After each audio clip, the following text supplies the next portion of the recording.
guys, and welcome to another video. So right now, your girl is on a diet break. That's right, after 23 weeks of consecutively dieting since the 28th of September 2020, with of course a few high carbohydrate refeed days in there. This is actually the first time in the last 5.5 months of comp prep that I'll actually be bringing my calories back up to predicted maintenance for 7 days straight. So for these 7 days, currently on my 5th day right now, and oh boy, feeling so much better, I've actually brought my macros back up to 325 grams of carbs, 160 grams of protein, and 35 grams of fat. Those are the targets I'm aiming for. Now, this diet break is most certainly warranted, and it's come at a fantastic time because this past weekend, I just wrapped up my final IFBB show for the season, and I've actually got a 5-week break until my next show with ICN Queensland. And the last 3 shows for the season will be spanning out until the 8th of May. So I've still got around 2 months left of comp prep before I enter into a proper recovery phase. So this diet break is most certainly warranted. What I'm pretty much doing is just giving myself a break from dieting this week. I'm not planning on gaining any weight. If anything, I actually haven't gained any weight. I'm at predicted maintenance calories, so I'm actually maintaining my weight around 58.8 kilograms, very low 59 kilograms. It's fluctuating a little bit, of course, because of all the extra carbs and glycogen, but I'm just feeling fantastic. And the goal right now is to just have a week to really recover, feel my best before I enter into my final push to really get shredded and lean for ICN. So today I'm going to be giving you some insight into what I actually eat on a diet break. I'll be going through all my meals in great detail, and I'm going to show you some training too. So without further ado, let's get into it. So it is arguably the best time of the day, and it's only around 7 a.m. It is breakfast time. Now this is by far my favorite meal of the day. It's also my biggest meal of the day. I love front loading my calories, getting a good amount of food in me, especially considering that we train in the morning now, so this is definitely going to fuel my workout to come. But this meal alone has around 130 grams of carbs in it, and what I'm having this morning is a BPA egg white omelet.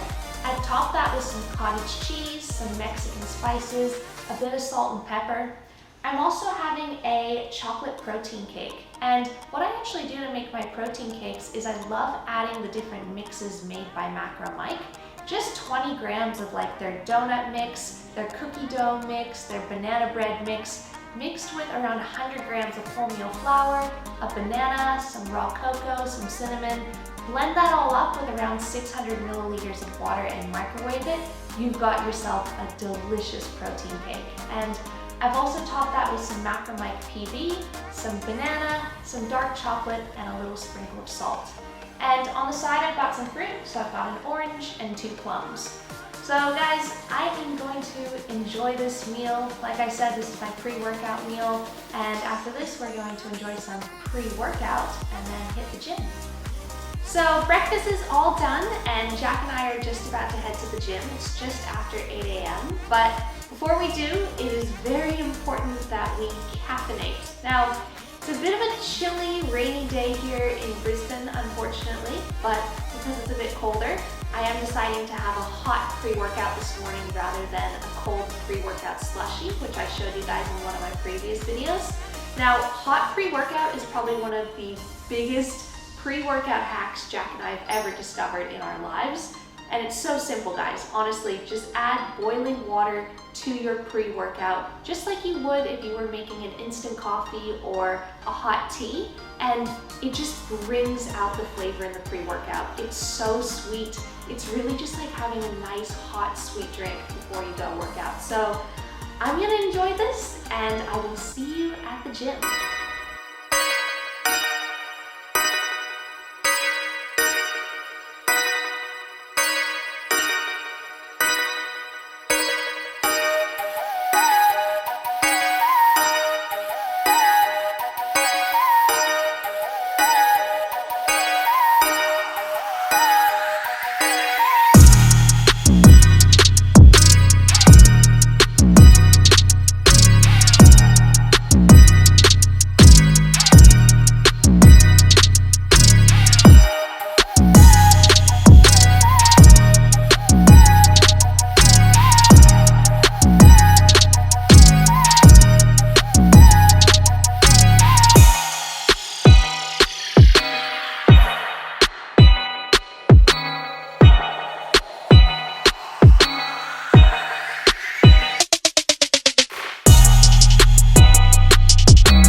so home from the gym now, had an epic workout. I absolutely just love training full body. Honestly, it's definitely the split for me. And you might have noticed I didn't film all of my exercises. Like, I didn't film me doing calf raises, I didn't film me doing the ab crunch machine, but for the most part, with my full body sessions, I just aim to do at least one exercise to target each muscle group each session.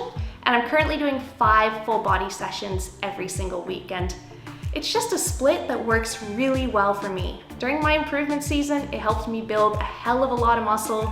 During my comp prep, it's helping me maintain that muscle. And honestly, I've really continued to actually build strength throughout this comp prep. And man, I just really enjoy it. So hell, yeah, full body, epic.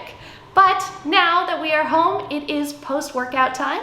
So what I am having today is some oatmeal with some pineapple and ice cream. Now, for the oatmeal, I actually made this before I left for the gym, just so that it can sit out on the counter for a few hours and just retrograde and really thicken up. But pretty much what I did is I just combined 100 grams of quick oats with 1 diced pink lady apple, around 5 grams of chia seeds, some cinnamon, and I just cooked that in the microwave with 800 milliliters of water.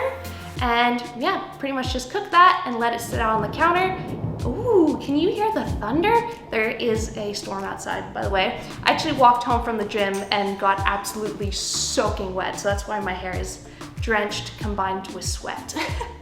But anyway, I cooked that oatmeal, let it sit out, and I'm gonna sprinkle that with about a 1/4 teaspoon of iodized table salt. And I'm also going to have some pineapple nice cream. So pineapple nice cream, super simple to make. And the trick is that I actually use casein protein powder. Now, if you want to take your nice cream to the next level, use casein protein instead of whey. It just makes the texture so thick, so delicious. Combined with frozen pineapple and frozen strawberries are definitely the top 2 for nice cream. In my experience, they trump every single other fruit, and that's right, even bananas. So yeah, what I'm doing is I'm combining 30 grams of casein protein powder with 150 grams of frozen pineapple, around 400 grams of ice cubes, and 200 milliliters of water. Just gonna blend that in the food processor and then enjoy it. So yeah, this meal is pretty high carbohydrate. Pretty much on my diet break, every meal other than dinner is gonna be pretty high carbohydrate, but yeah, gonna enjoy, and I will catch you later for meal 3 and a bit more of the day. And just like that, it is time to eat again. So it's around 3:30 right now, and it's been a few hours since I had my post-workout meal, which is probably around like 12:30 or so, but essentially between now and then, I've just had a shower and I've been doing a few client check-ins, and now it is time to eat again before I get back to work. But for meal 3 today, what we've got is a banana and protein and buckwheat cake.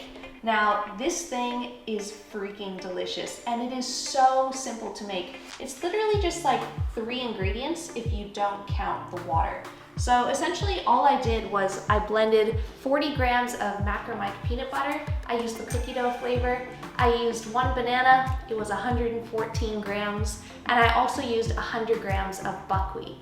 Now, buckwheat is freaking awesome. It is an awesome alternative to using something like wholemeal flour in your protein cakes. The texture is so good, and buckwheat, what we actually learned in food science, is what's called a pseudo grain. Well, wait, no, that's not pseudo, a pseudo grain. It's a silent P. Kind of like psychopath. You wouldn't say psychopath. Buckwheat is a pseudo grain, so it's actually not a grain, it's actually a seed. But essentially, if you want to make the texture really good in a cake, what you want to do is you want to soak the buckwheat in water for a few hours prior to actually making your cake. Like, you can just add the dry seed or buckwheat grain to your water, right, and blend it straight away. But I find that actually soaking the buckwheat really helps to just soften it up, and then your cake isn't as grainy. So yeah, I'm going to enjoy this. This thing is freaking delicious. This is my last high carbohydrate meal of the day before I have dinner later around 6 p.m. So yeah, I'm gonna enjoy it, and thanks for tuning in. And just like that, guys, it is dinner time. So this is my 4th and final meal for the day. So pretty much what I've got tonight for dinner is just a bunch of vegetables and some meat. So I do have a salad. So I've got some cucumber, some tomato, I've just put some passata on there, some salt, pepper, smoky paprika, and then I've also made myself a stir fry with some zucchini, some eggplant, some kangaroo, and also just some spices like salt, pepper, rosemary, and I'm also having an omega-3 supplement. So I just take 1 tablet of these every single night because unfortunately right now my fats are pretty low at 35 grams and can't really afford to get amongst the big oily fish fillets at this point in prep. But to ensure that I am still hitting my omega-3 requirements, just make sure I take one of these every single night.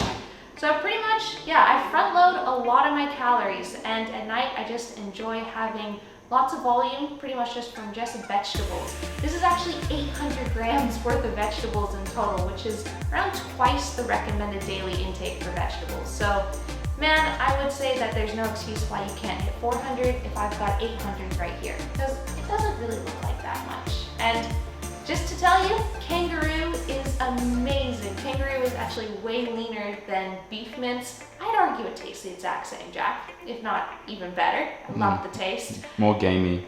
More gamey. I love to play, I love a game. So kangaroo is epic and yeah, really just great source of iron. But I'm gonna enjoy this before it gets cold, and I'll see you later.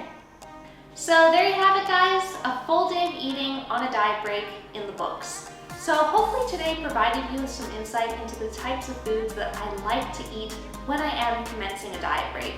As you can see, I like to enjoy a wide variety of foods that make me feel really good. They make me feel well energized, well nourished, they support my training performance, and ultimately, I like what I eat. And hopefully you saw that I did try to incorporate a lot of variety in throughout the day, particularly from different types of plants. So I tried to get in a large variety of different types of fruits at each meal, lots of different vegetables at dinner time, different grains throughout the day like wholemeal flour, buckwheat, oats, a different protein source at each meal, different types of fatty acids, and also ensuring that I am consuming essential nutrients every single day. So things like iron from my kangaroo and calcium from cottage cheese and the casein protein powder, omega-3s from chia seeds and fish oils. But pretty much this is the second last day of my diet break. I've only got 2 more days of maintenance calories before I knuckle down and get right back into dieting, and then we are officially 4 weeks out from the first show with ICN Queensland, and I'm really keen to get back into losing some weight and giving the rest of this prep all that I've got. But pretty much, guys, that's going to be a wrap for this video. It's about time that Jack and I chilled out. We're going to watch some Better Call Saul, fall asleep before we wake up tomorrow and do it all again. But if you did enjoy this video, please remember to subscribe to the channel, like it, leave a comment, let us know what else you'd like to see from us in the future, and we will catch you in that next one.